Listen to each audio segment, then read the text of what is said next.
here we are. I turned down here at the next block. Thanks, mister. I'll get off there.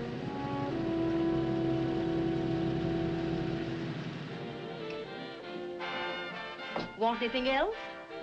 No. Hey, you. Me? Yeah, you. So where you heading? East. Too bad.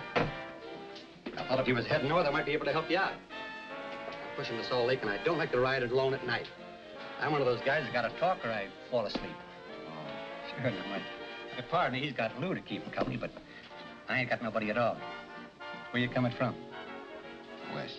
Yeah, sure, I know, but where, L.A.? Maybe. Got a cousin out in L.A. You don't say. Yeah, he's been out. You're not much of a talker, are you? My mother taught me never to speak to strangers. Oh, a wise guy. So what? Okay, okay, don't get sore. Just trying to be sociable, that's all.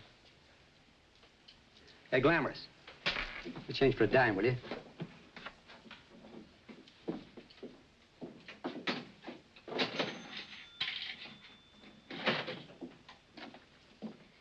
Let's have something quieter this time, Joe. My head's splitting. Is that what's wrong with it? Done with your coffee? No. And don't rush me, will you?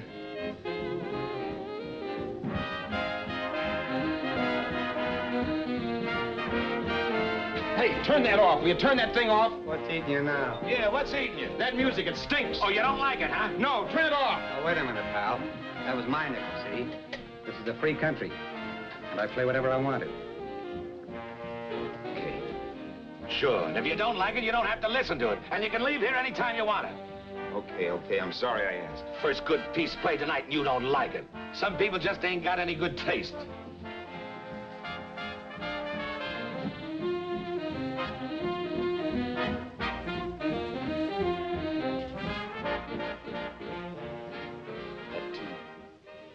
That tune. Why was there always that rotten tune? Following me around, beating in my head, never letting up. Did you ever want to forget anything? Did you ever want to cut away a piece of your memory or blot it out? You can't, you know. No matter how hard you try.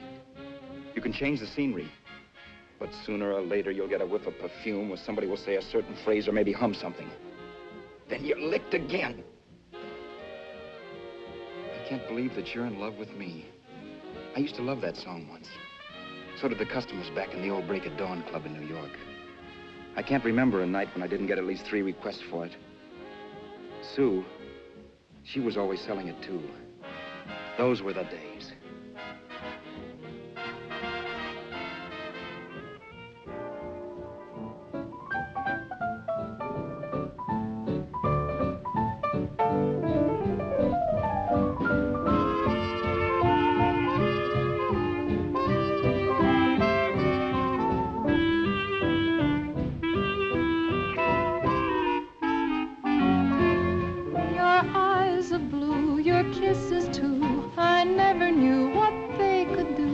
I can't believe that you're in love with me.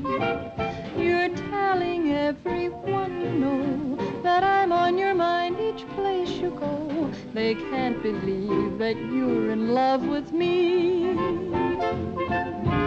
I have always placed you far above me. I just can't imagine that you love me. And after all is said and done, to think that I'm the lucky one, I can't believe that you're in love with me.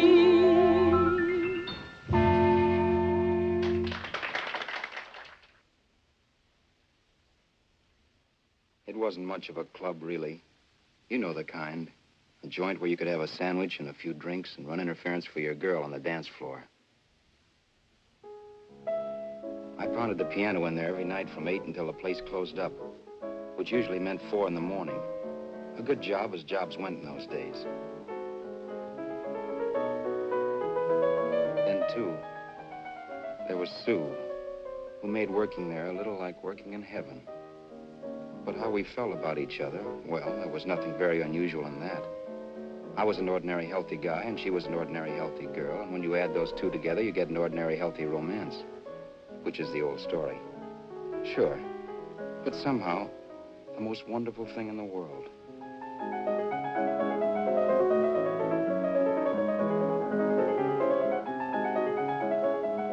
All in all, I was a pretty lucky guy.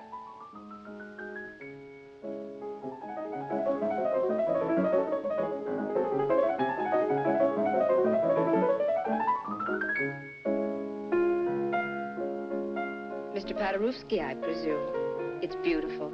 You're going to make Carnegie Hall yet, Al? Yeah, as a janitor. I'll make my debut in the basement.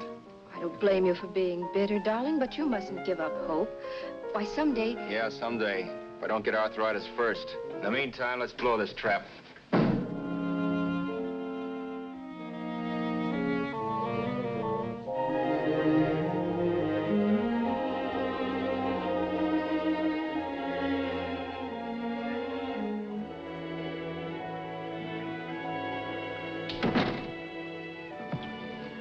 Like to get something to eat, hon? Oh, I don't think so, Al. I lose my appetite working in this flea bag. Let's go home. Okay. I can't stand much more of that dump. Did you see that drunk tonight trying to paw me? No, what drunk? Does it matter what drunk? Say, what's the matter with you tonight, darling? That's the third time you started to tell me something and then stopped. We shouldn't have any secrets from each other, Sue. Next week, we're going to make with the ring and the license. You and me will be a team. Yes, that's right. In the Bush League. I don't get you. We've been struck out. It's a funny way to talk, darling. Don't you want to marry me? Al, look, I love you. You know I do, and I want to marry you. But? But not now. Only after we've made good. Sunday, I'm going away. Oh, I know you'll think it's silly. That's why I hesitated to tell you. But I'm going to California. I want to try my luck in Hollywood.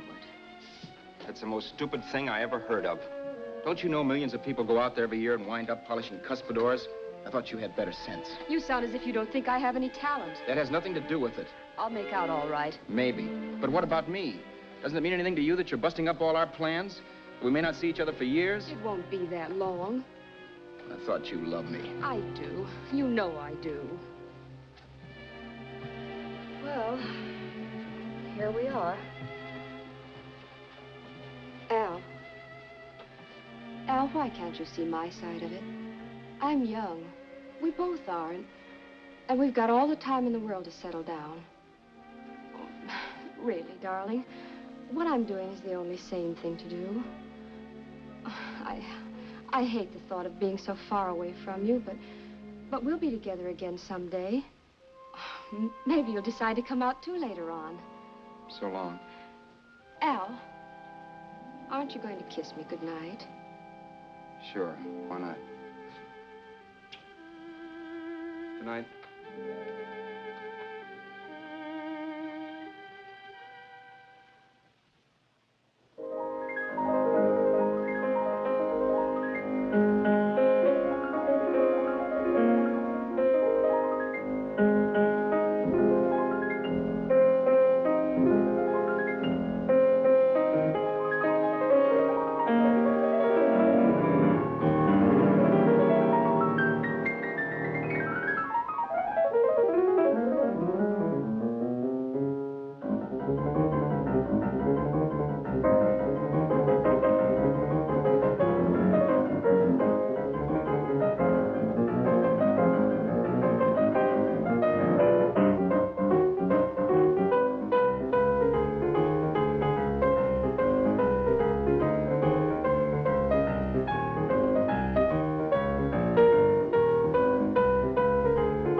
Say, Roberts, you hit the jackpot this time.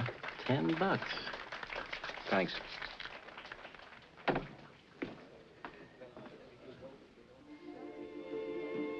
So when this drunk handed me a 10 spot after a request, I couldn't get very excited.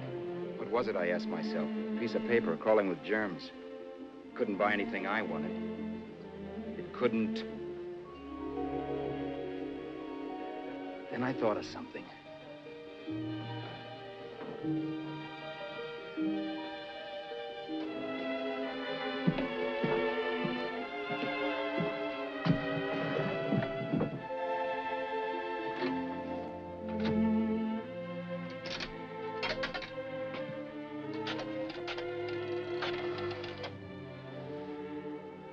Long distance. I'd like to put a call through to Los Angeles. Miss Harvey. Sue Harvey, Harvey. The number is Crestview 65723.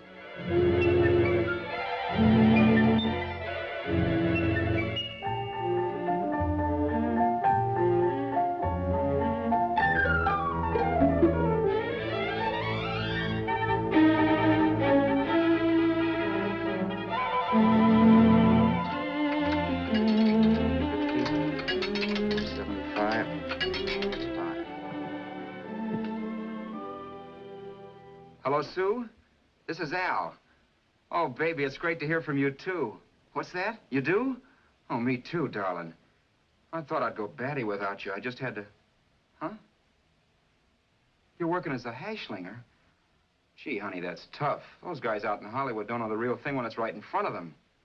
You just stick it out, Sue, baby. Keep going around to those casting offices. I'm sure you'll click. Look, I'll tell you what. You stay put out there, I'll come to you. No, don't try to stop me. Just expect me. Train? Who knows? Train, plane, bus, magic carpet. I'll be there if I have to crawl. If I have to travel by pogo stick. And then, let's get married right away, huh? That's the stuff. That's what I've been wanting to hear you say. Well, goodbye for now. I'll be seeing you soon. Yeah. Bye.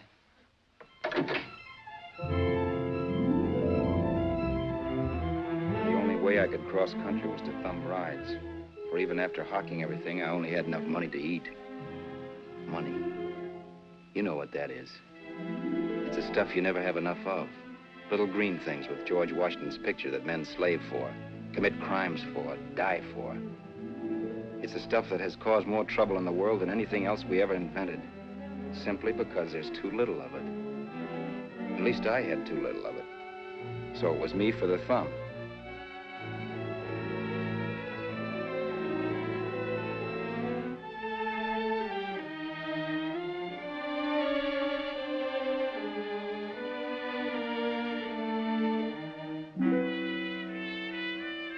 Ever done any hitchhiking? It's not much fun, believe me. Oh, yeah, I know all about how it's an education, how you get to meet a lot of people and all that. But me, from now on, I'll take my education in college, or in PS 62, or I'll send $1.98 in stamps for 10 easy lessons.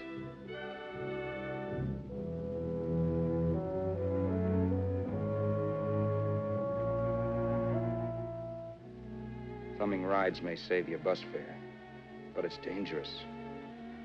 You never know what's in store for you when you hear the squeal of brakes. If only I'd known what I was getting into that day in Arizona. Here, throw that in the back seat. Okay, let's go. Make sure that door's closed.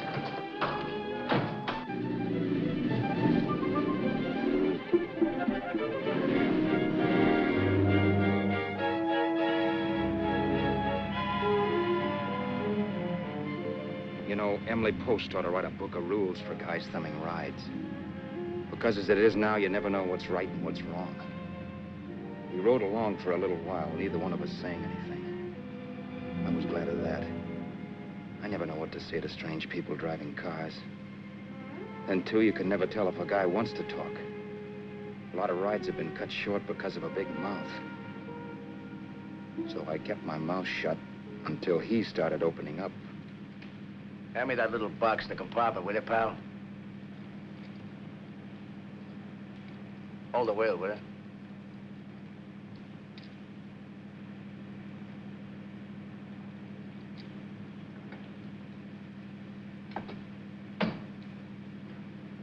How far are you going? L.A. Well, you're really traveling, aren't you? Yeah, but I don't expect to make it for a couple of years at the rate I've been promoting rides. Not much luck, huh? Sure, all bad. Not many people stop for a guy these days. Afraid of a stick-up, maybe. Well, you can't blame them. Where you coming from? New York? Well, New York. You're in luck this time. I'm going all the way. Right through to Los Angeles. You drive a car? Sure. Whenever you're tired, let me know. I'll holler. I guess at least an hour passed before I noticed those deep scratches in his right hand.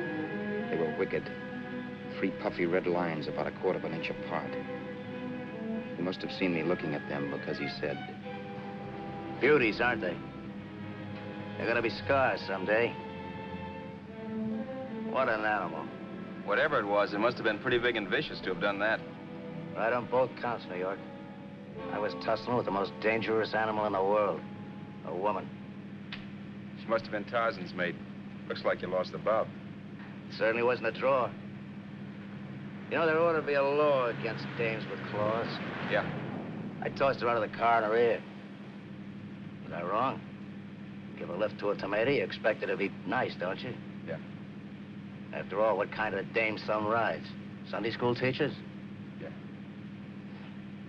A little witch. She must have thought she was riding with some fall guy. And me, who's been booking horses around racetracks since I was 20. I've known a million dames like her. 2 million. Yeah. Stopped the car, opened the door. Take it on the Arthur Duffy sister, I told her. That's the stuff. As always done, huh? But if you want to see a real scar, brother, get a load of this. What? I got that one, Julie. Dooley? Yeah, we're just kidding, of course. My dad owned a couple of Franco-Prussian sabers. Kept them on the wall for decorations. Well, one day, another kid and I took them down when the old man wasn't around. Had a duel. He got me in the arm here. Pretty mean cut. Infection set in later. Yeah, I can see that. Now, give me that box again, will you? Yeah.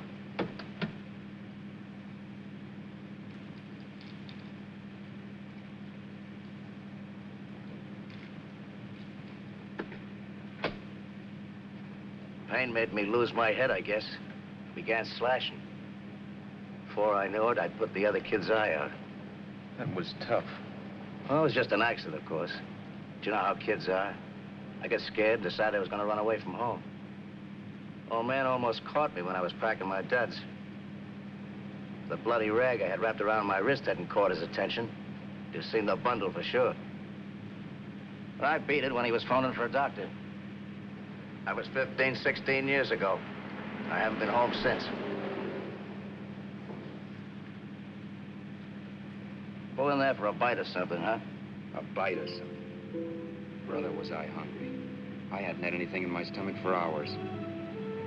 Yet even with that gnawing in the pit of my belly, I didn't want to be in too big a rush to put on the feed bag.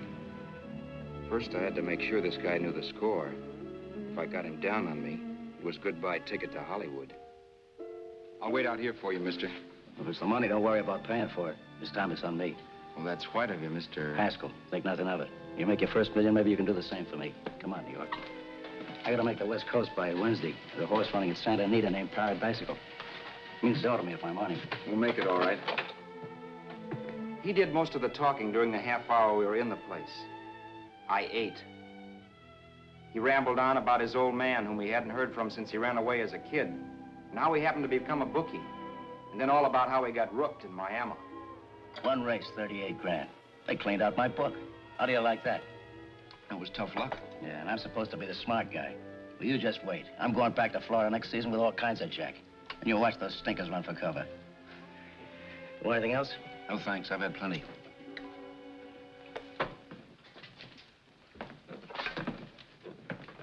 That check there, sister? Oh, just a minute. Your change, sir. Keep it, sister. Oh, thank you, sir. Call again. I'll be waiting outside for you when you finish work. Sharp check, huh?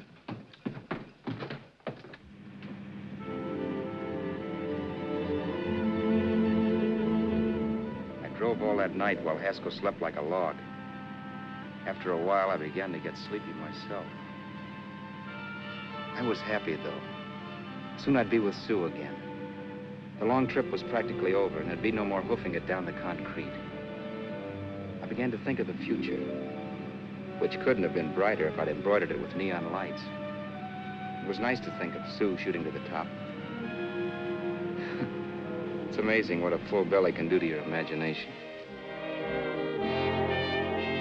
Your eyes of blue, your kisses too, I never knew what they could do. I can't believe that you're in love with me.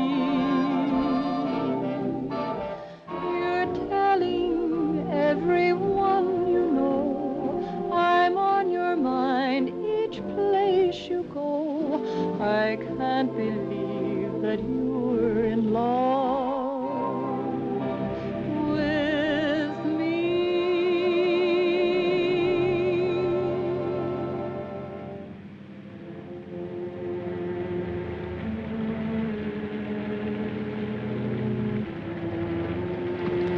Mr. Haskell? Mr. Haskell? Mr. Haskell, wake up. It's raining. Don't you think we ought to stop and put up the top?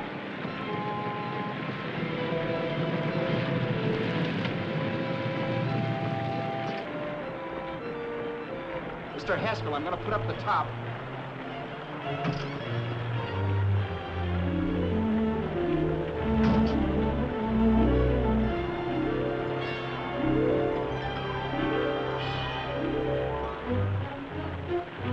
Until then, I had done things my way.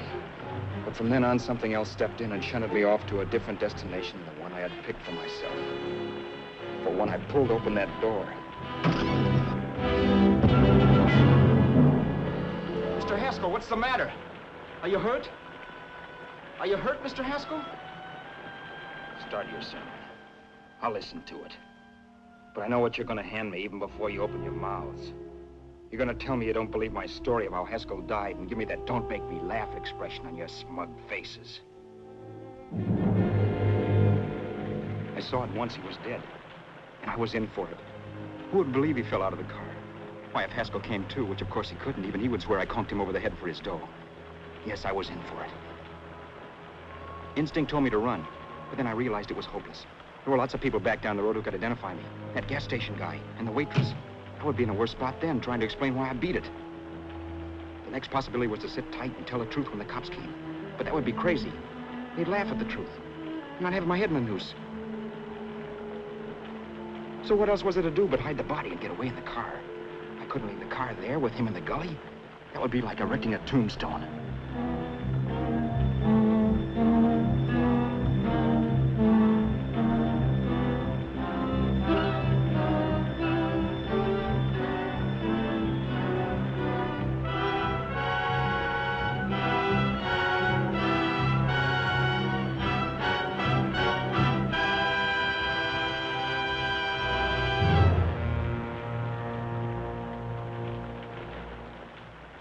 My idea was to cover him with brush, not to rob him. But then I remembered that even if I only drove the car for 100 miles or so, I would need money for gas. Besides, it was stupid of me to leave all that money on a dead man. Not only that, I'd have to take his driver's license in case I was stopped for something. I didn't like to think about it, but by that time I'd done just what the police would say I did, even if I didn't. My clothes. The owner of such an expensive car would never be wearing them. Some cop might pull me in on suspicion.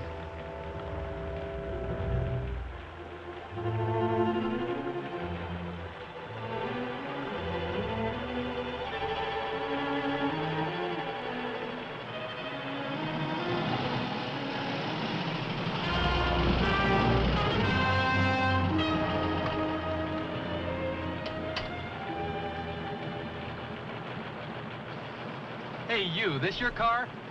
Don't you know better than to leave a car with the wheels halfway in the middle of the road? That's the way accidents happen. I'm sorry, officer. I was just putting up my top. I didn't think. Well, the next time, think. I'll let you go now, but watch your step in the future. I know that's a lonely stretch, but cars come by here once in a while, and we have plenty of crack-ups. Thanks, officer.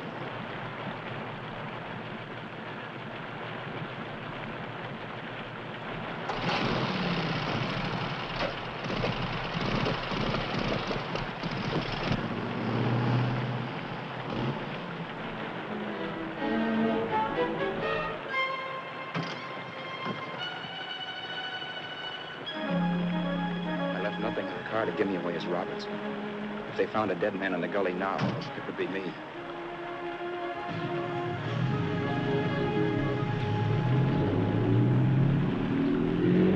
As I drove off, it was still raining.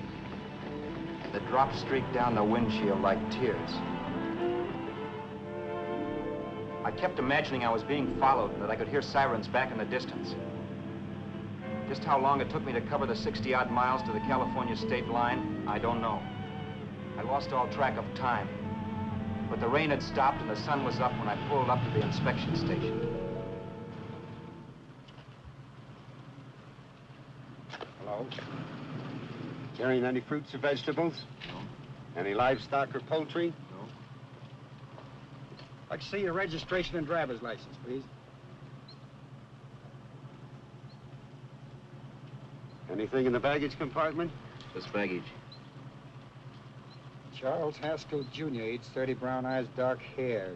Identifying marks, none. Are you Charles Haskell, Jr.? Yes. Well, remember, if you're employed and you stay over 30 days, you take out California plates. All right, officer, but I'll only be in the state a short while. Right, you can go now.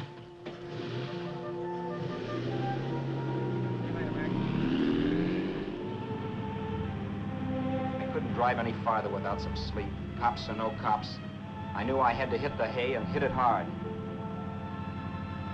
I was dead tired.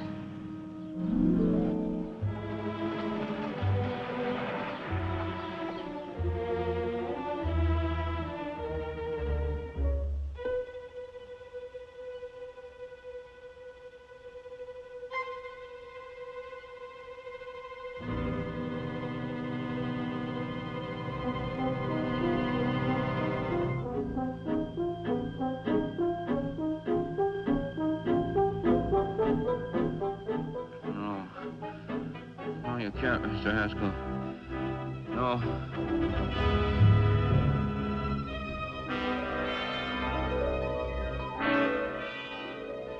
Mr. Haskell, you can't die.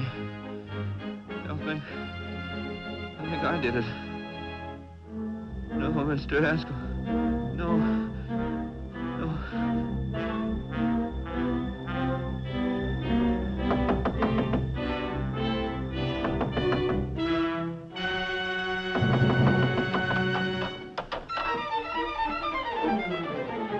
Who's there? It's the maid. Can I come in and clean? Later. In a half hour. All right, sir.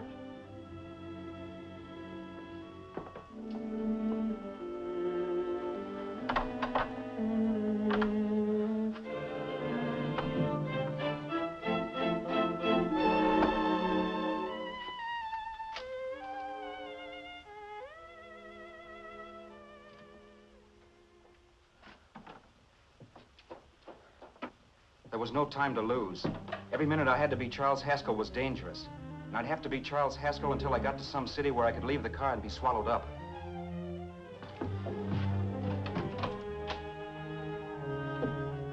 That meant driving the car as far as San Bernardino, maybe even to Los Angeles.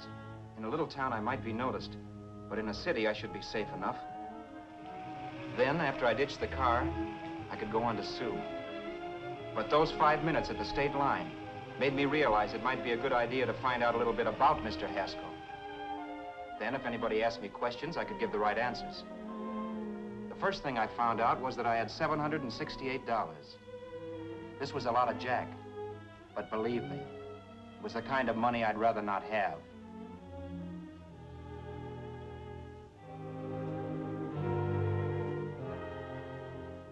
And then I found out from a letter Haskell was carting around in his bag that he wasn't the open-handed, easygoing big shot who went around buying dinners for strange hitchhikers. Before I got done reading it, I saw him more as a chiseler. It was written to his old man in California, the one he hadn't seen in so many years. In it, Haskell posed as a salesman of hymnals, of all things. It was easy to see where Haskell expected to raise a new stake for his book in Miami by rooking his old man. That was about all I found out from his effects, and it was enough. I told myself, maybe old man Haskell was lucky his son kicked off. He would never know it. but it saved him from taking a flyer in sacred literature preferred.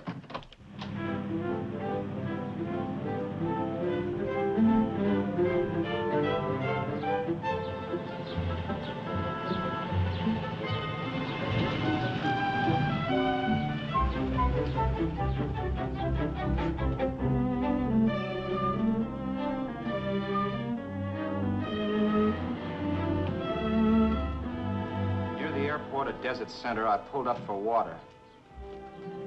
There was a woman. Hey, you! Come on if you want to ride.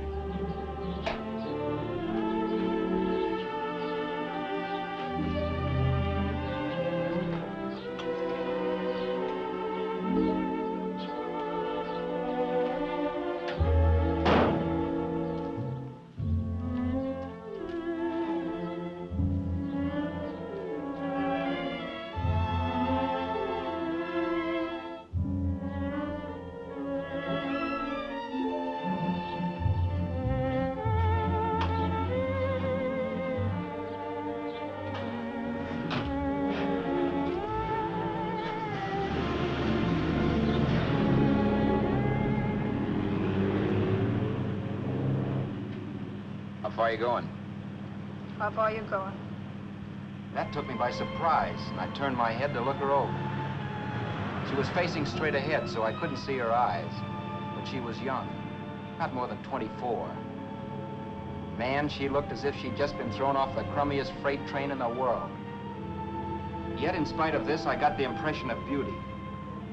Not the beauty of a movie actress, mind you, or the beauty you dream about when you're with your wife, but a natural beauty. A beauty that's almost homely because it's so real. Then suddenly she turned to face me. How far did you say you were going? Los Angeles? L.A.? L.A.'s good enough for me, mister. That's what I was afraid of. What'd you say? Oh, nothing, just thinking out loud. People get in trouble for doing that. What's your name? You can call me Vera if you like. You live in Los Angeles? No. Where are you coming from? Oh, back there. Needles? No. Oh, sure, Phoenix. You look just like a Phoenix girl. Are the girls in Phoenix that bad? The girl must have been pretty tired, because she fell asleep not 20 minutes after she stepped into the car. She lay sprawled out with her head resting against the far door, like Haskell. I didn't like that part of it much, but I didn't wake her up. It wasn't that this girl still worried me. I'd gotten over that funny feeling I had when she looked at me, which I put down as just my jangled nerves. With her eyes closed and the tenseness gone out of her, she seemed harmless enough. And instead of disliking her, I began to feel sorry for her. The poor kid probably had had a rough time of it. Who was she anyway? And why was she going to Los Angeles? And where'd she come from in the first place? The only thing I knew about her was her name. Not that it made any difference. A few hours more and we'd be in Hollywood. I'd forget where I parked the car and look up Sue. This nightmare of being a dead man would be over. Who this dame was, well, it was no business of mine. Where did you leave his body? Where did you leave the owner of this car? You're not fooling anyone. This buggy belongs to a guy named Haskell. That's not you, mister. You're out of your mind. That's my name, Charles Haskell. I can prove it. It's my driver's Save license. yourself the trouble, mister. Having Haskell's wallet only makes it worse. It just so happens I rode with Charlie Haskell, all the way from Louisiana. He picked me up outside of Shreveport. You rode? You heard me. Then it all came back to me. All the talk about dueling and scars and scratches. There was no doubt about it. Vera must be the woman Haskell had mentioned. She must have passed me while I slept. Well, I'm waiting. My goose was cooked. She had me. That Haskell guy wasn't dead yet. He wasn't stretched out stiff and cold in any Arizona gully. He was sitting right there in the car, laughing like mad while he haunted me. Well? There was nothing I could say. It was her move. Vera, whatever her name was just my luck picking her up on the road. It couldn't have been Helen, or Mary, or Evelyn, or Ruth. It had to be the very last person I should ever have met. That's life. Whichever way you turn, fate sticks out a foot to trip you.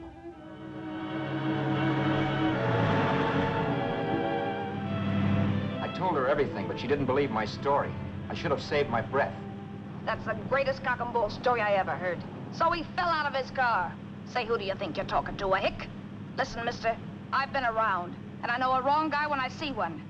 What'd you do, kiss him with a wrench? Now, wait a minute. What I told you was true. You see, that's why I had to do it. You think I killed him. Well, the cops would have thought so, too. Yeah, well, maybe they still think so. What makes you so sure I'll shut up about this? Vera, I'm innocent. Give me a break, will you? It won't do me any good having you pinched. The cops are no friends of mine. Now, if there was a reward, but there isn't. Thanks. Don't thank me yet. I'm not through with you by a long shot. Let's see that roll.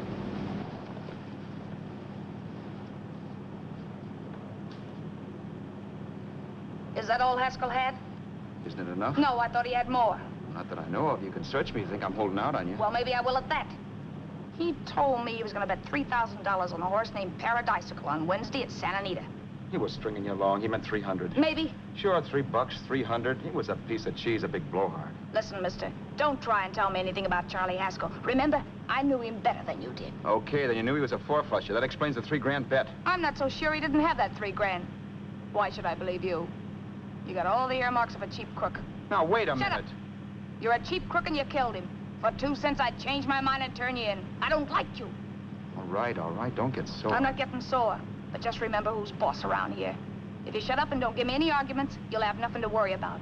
But if you act wise, well, mister, you'll pop into jail so fast it'll give you the bends. I'm not arguing. Well, see that you don't. You know, as crooked as you look, I'd hate to see a fella as young as you wind up sniffing that perfume that Arizona hands out free to murderers. I'm not a murderer. Of course you're not. Haskell knocked his own head off. He fell, that's how it happened, just like I told you. Sure, and then he made you a present of his belongings. I explained why I had to do skip that. it. Doesn't make a difference one way or another. I'm not a mourner. I liked Haskell even less than I like you. Yeah, I saw what you did to him. What do you mean? Well, scratches on his wrist. Sure, I scratched him. I'll say you did. So your idea was to drive the car a little way, maybe into San Bernardino, and then leave it. You weren't gonna sell it? Sell it? You think I'm crazy? Somebody else's car? See, all I want to do is leave it somewhere and forget I ever saw it. Not only don't you have any scruples, you don't have any brains. I don't get you. Maybe it's a good thing you met me. You'd have got yourself caught, sure. Why, you dope. Don't you know a deserted automobile always rates an investigation? Huh? Look, the cops find a car. Then they get curious. They wonder where the owner is. So, all right, they don't trace Haskell. They trace you. I never thought of that. The only safe way to get rid of the car is to sell it to a dealer. Get it registered under a new name. Say, stop at the next store. I want to get a bottle and do some shopping before we hit L.A. Okay. As soon as we find a place, I'll drop you off and pick you up later. Nothing doing. You're coming in, too. From now on, you and I are like the Siamese twins. Have it your way, but I don't get the point. The point is, I don't want you to get lost. I'm not going to beat it if that's what you're afraid of. I'll say you're not. Well, I'm going to see that you sell this car so you don't get caught. Thanks. Of course, your interest wouldn't be financial, would it? You wouldn't want a small percentage of the profits. Well, now that you insist, how can I refuse? 100% will do. Fine. I'm relieved. I thought for a moment you were going to take it all. I don't want to be a hog. A few hours later, we were in Hollywood. And I was recognizing places Sue had written about. It struck me that far from being at the end of the trip, there was a greater distance between Sue and me than when I started out. Vera wasn't kidding with that Siamese twins crack. She rented a little apartment as Mrs. Charles Haskell. When I objected to this, she explained that it was on account of the car. A dealer might think something was funny if he called and found we were using different names.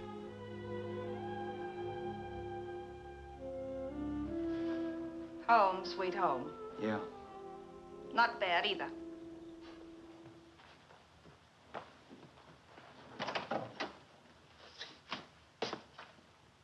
In case there's any doubt in your mind, I'll take the bedroom. Yeah. Sure is stuffy in here.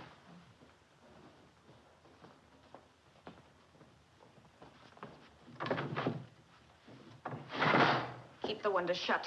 Okay. The old crow downstairs said there's a folding bed behind this door.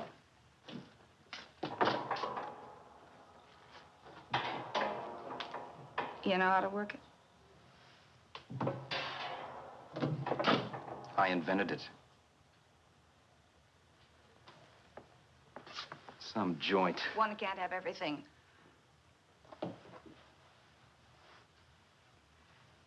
I'm first in the bathtub. I don't know why, but I figured you would be.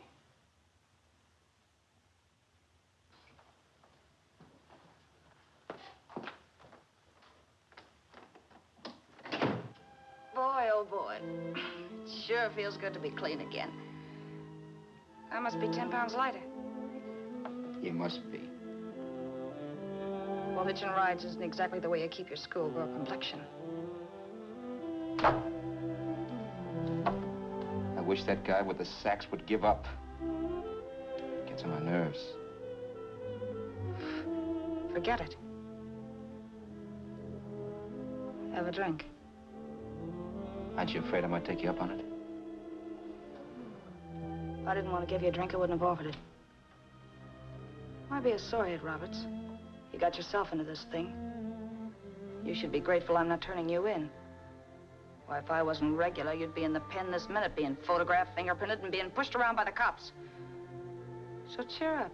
Get rid of that long puss. Or is your conscience bothering you?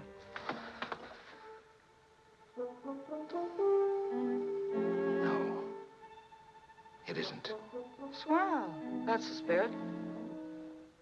He's dead and no moaning around will bring him back. Anyway, I never could understand this worrying about something that's over and done with. Now look, Vera, for the last time I didn't kill him. Haskell was a sick man. Maybe he was dead before he fell out of the car. I don't know. Sure. He died of old age. All right.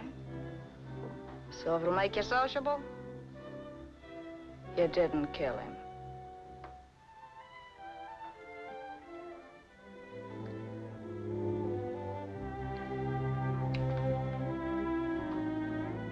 Thanks.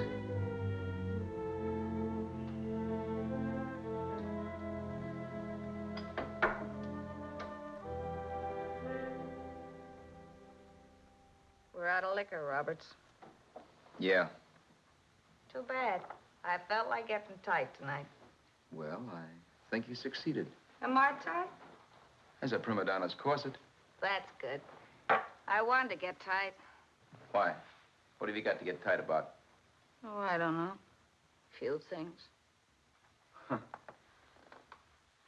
You should have my worries. If I had your troubles, I'd stay sober. And I've got the key to that door. Yeah. Maybe you're right. I'm always right. You know, I don't like your attitude, Roberts. Well, there's a lot of things I don't like. Sure. But life's like a ball game. You gotta take a swing at whatever comes along before you wake up and find it's the 9th inning. I bet you read that somewhere. That's the trouble with you, Roberts. All you do is bellyache. But taking it easy and, well, trying to make the best of things. But maybe that's what's wrong with the whole world. Get the professor. People knock themselves out trying to buck fate. Now, take you, for instance. You're lucky to be alive. Why, suppose Haskell had pulled open your door. You'd be playing a harp now. Think of that. You think of it. I'm tired of thinking. There's plenty of people dying this minute. I would give anything to trade places with you. I know what I'm talking about. I'm not so sure. At least they know they're done for. They don't have to sweat blood wondering if they are. Your philosophy stinks, pal. We all know we're going to kick off someday. It's only a question of when. But what's got us on this subject anyway? We'll be discussing politics next. Yeah. Where'd you hide the butts? On the table, sucker.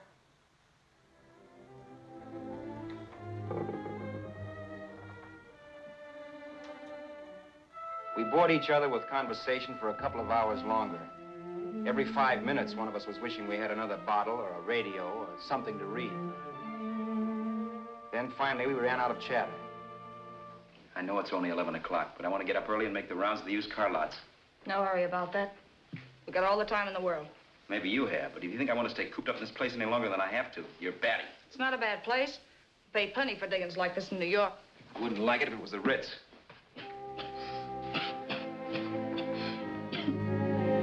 Rotten liquor. You got a mean cough. Want to do something about it. I'll be all right. That's what Camille said. Who? Nobody you know. Wasn't that the dame that died of consumption? Yeah. Wouldn't it be a break for you if I did kick off? You'd be free with all Haskell's dough and car. I don't want to see anybody die. Not even me. Especially not you. One person died of me. If you did, well, that's all I need. You don't like me, do you, Roberts? Like you. I love you. My favorite sport is being kept prisoner. After we sell the car, you can go to blazes for all I care, but not until then.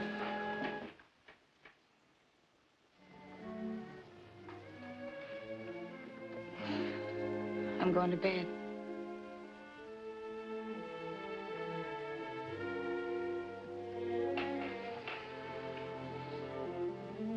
Good night, Roberts. Don't try and sneak away during the night. All the doors are locked. Anyway, if I find you gone in the morning, I'll notify the police. They'll pick you up. Don't worry, I know when I'm in a spot. Well, good night. I hope that portable rack isn't too uncomfortable for you. Don't lose any sleep over it, will you, Vera?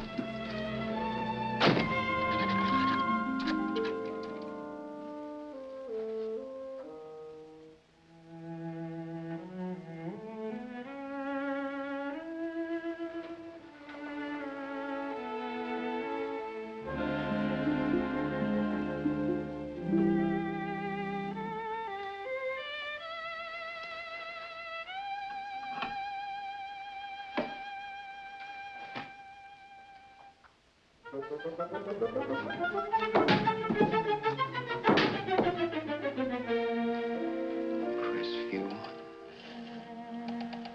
6, 5, 7, 2, 3. Hello? Hello? Hello? Hello?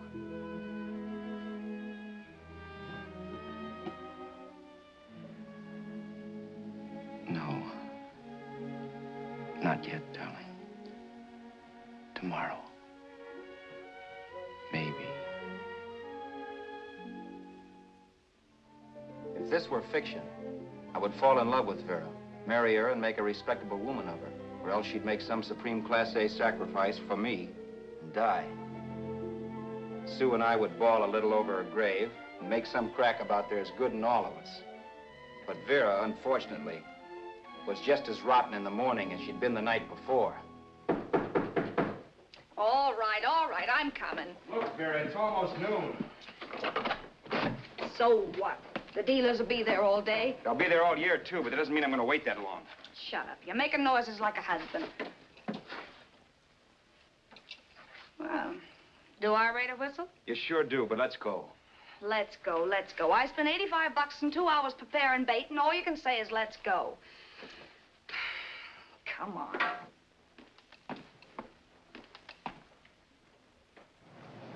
We passed a few used car lots last night down this way. What do you think we can get for this heap? I don't know. Plenty. You just let me handle everything. Think we can get $2,000? I don't know, but don't worry. I'll squeeze as much out of this guy as I can. If I let it go cheap without a fight, he might think we've stolen the car. And listen, don't make any slips and call me Roberts. That'll cook us. I don't need you to tell me that. You better just sit by and keep your mouth closed. Remember, we're both in the soup if anything happens. Forget it and drive. You're my wife, Vera Haskell. Look, after the deal's closed, let's go back to that place on Hollywood Boulevard where I saw the fur jacket. I want to buy it. After the deal's closed, I'm saying goodbye to you. That's right, I forgot. I guess I'm getting kind of used to you. Well, that's a habit you could start breaking. Let's try this place in the middle of the block.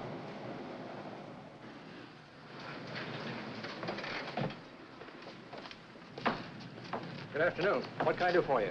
We're interested in selling a car. If the price is right. Well, if it's in good mechanical condition, it should blue book for about $1,600. Tony, take a look at this motor. $1,600. Are you kidding?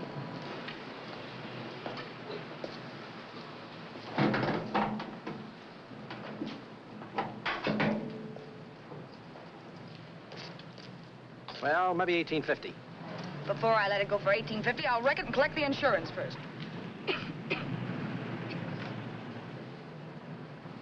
Lately, this motor's seen a lot of driving.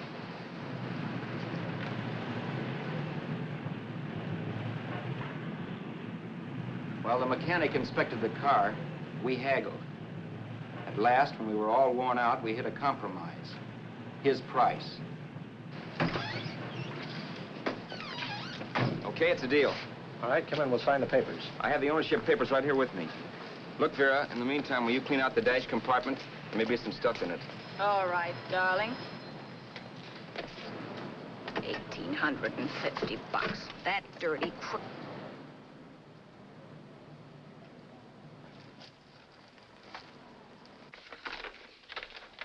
New York, huh? Yeah. But you bought the car in Miami. Yeah. Well, now let's see about the insurance. We can either have it transferred or canceled. What kind of insurance do you have, Mr. Haskell? Well, aren't all the papers there? I don't see any. Surely you know what type of insurance you carry in the car. The name of the company? Yeah, but, Well, if you'll just tell me the name of the company, I'd be very glad to take care of all the details. well, Did you sign the papers yet? not yet. Well, don't. We're not selling the car. Well, wait a minute, Miss Haskell. Come on, darling. What's the matter? You changed your mind? Yes, I'm sorry. I guess I have. But, Vera... Let's go.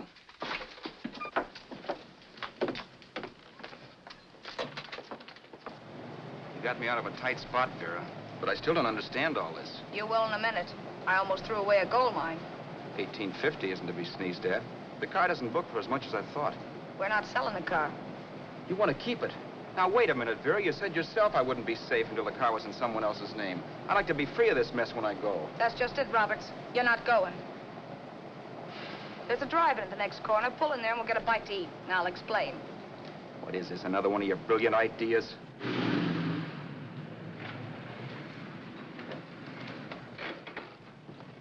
Oh, may I take your order? Make mine a ham sandwich and coffee. And for you, sir? Oh, I don't care. The same. Thank you.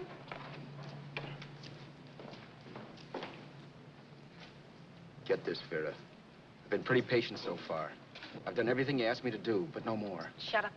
You've taken Haskell's money, and you can have the dough we get from selling the car, but you're not going to keep me a prisoner. It's a good thing I bought the paper. Take a look at that. Vera, I'm in no mood. Read that.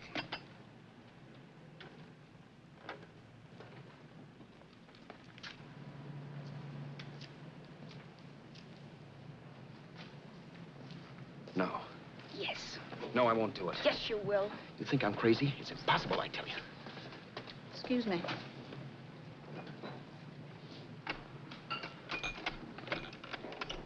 Blow the horn when you're through. No one could possibly get away with an act like that. It'd be wise to me in a minute. Don't be yellow. You look enough like him. The same coloring and the same build. See how his clothes fit you? No kidding, you almost had me fooled for a while. Oh, grow up, Vera. Don't you think a father knows his own son? And there must be other relatives. The father won't have to know you. We'll wait till he gives up the ghost. He's an old geezer and he won't pull through. And as far as other relatives are concerned, they haven't seen you in 15 or 20 years. Eat. I'm not hungry. And I won't do it. It's not as tough as it sounds. Remember, you've got all kinds of identification. His car, letters, license. I could never get away with it. It's the stupidest thing I've ever heard. The old boy has scads of dough. Look in the paper there. Personal fortune assessed at over $15 million. He'll leave plenty, I tell you. Maybe he cut off his son. How do we know? It's out, Vera. I won't have anything to do with it. I think you will. Look, Vera, I'll do anything within reason. But not that. So forget it. Find yourself another stooge. You sap. You'll be fixed for the rest of your life as Charlie Haskell. You can take your inheritance and go away. No more worrying about the rent, no sweating, scheming, wondering where your next meal's coming from. Think about that, Roberts. Vera, please, you're talking too loud. On this, I'm splitting 50-50 with you. Sure, why not? We're both alike, both born in the same gutter. Now, take it easy, Vera. There's people around here. You don't know what you're talking about.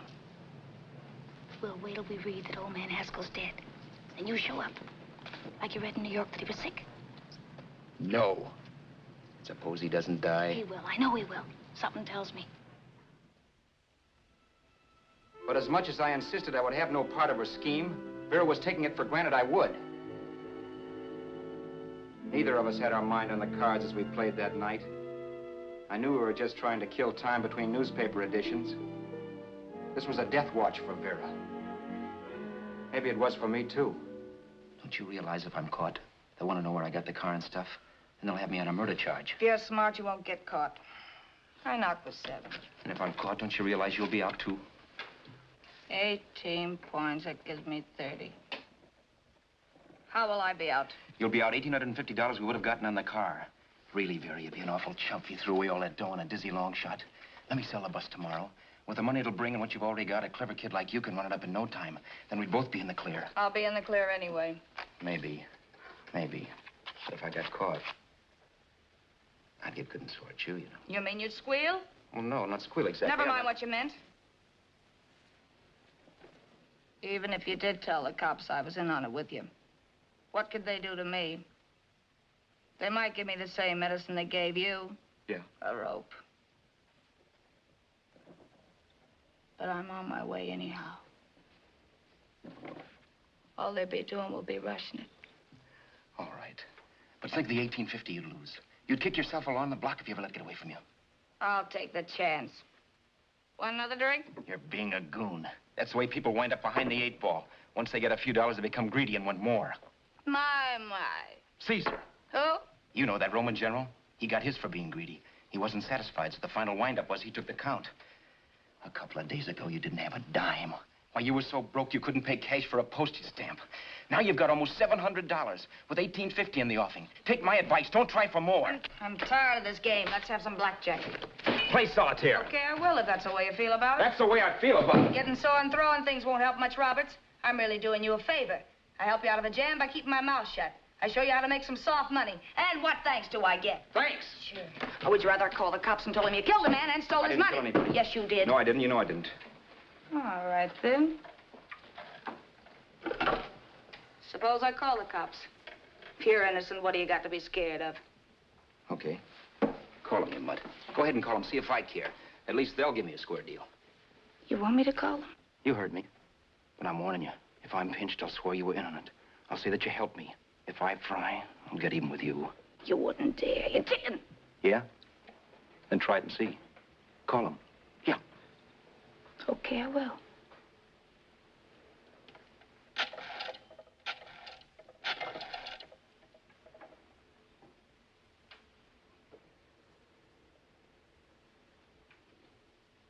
Information?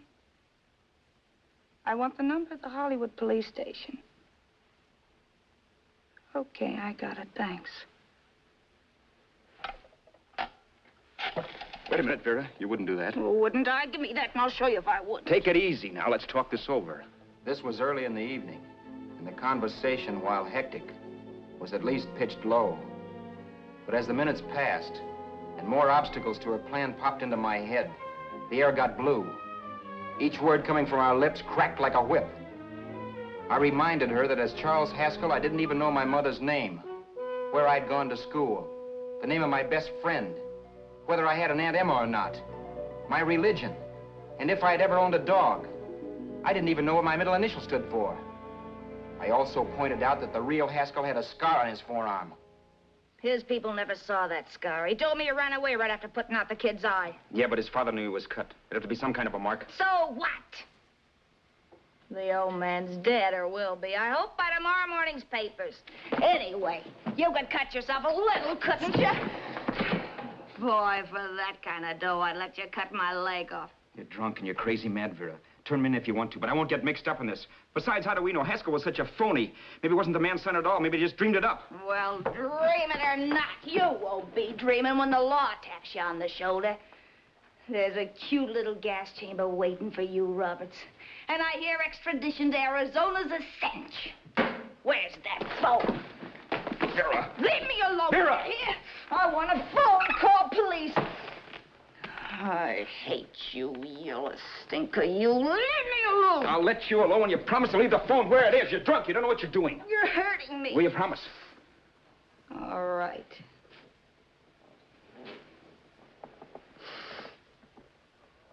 You hurt me. I'm sorry, but... And it's hot in here. Open up a window. It's not hot. Don't tell me. Now, do you do it or do I do it? You're no gentleman, see? Yeah. All right. I'll open up the window. Vera!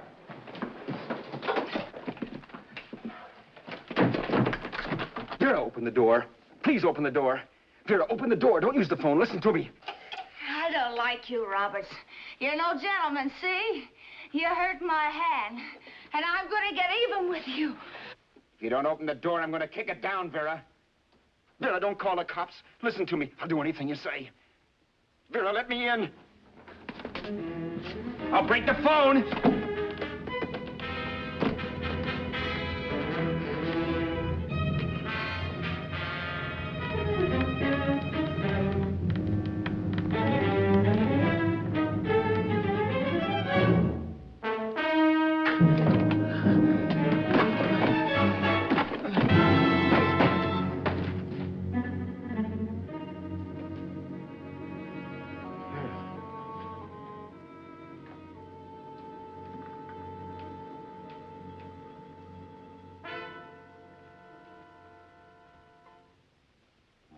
The world is full of skeptics.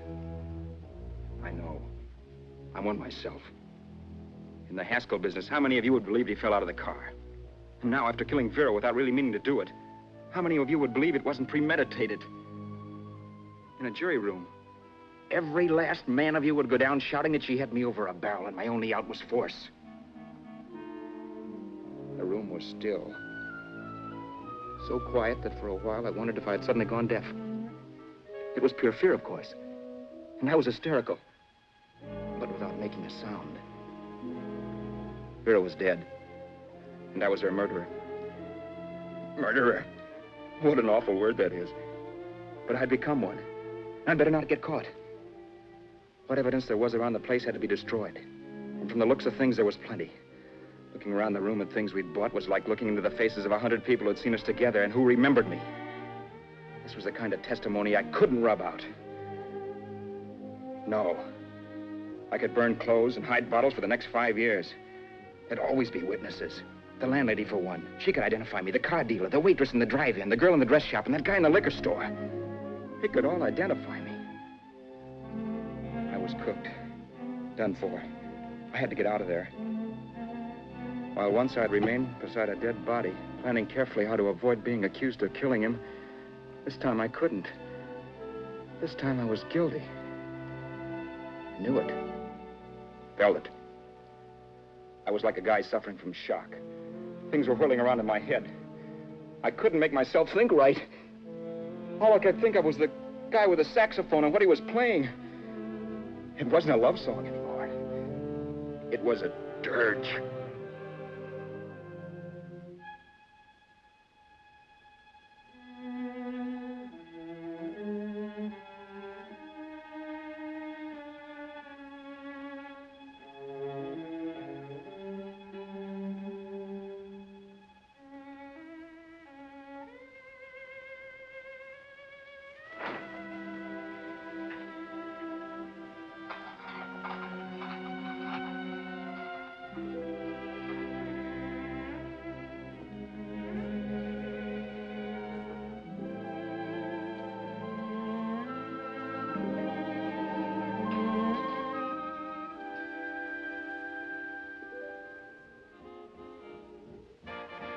My problems weren't solved. I had to stay away from New York for all time because Al Roberts was listed as dead and had to stay dead. And I could never go back to Hollywood. Someone might recognize me as Haskell. Then, too, there was Sue. I could never go to her with a thing like this hanging over my head. All I could do was pray she'd be happy.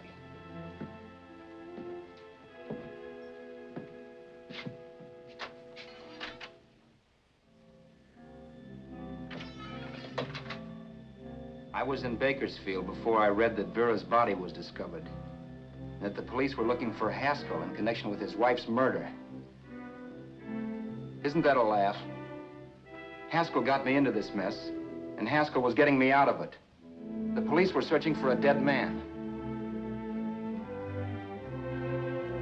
I keep trying to forget what happened and wonder what my life might have been if that car of Haskell's hadn't stopped. But one thing I don't have to wonder about. I know. Someday a car will stop to pick me up that I never thumbed.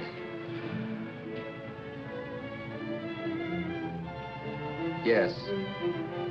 Fate, or some mysterious force, can put the finger on you or me for no good reason at all.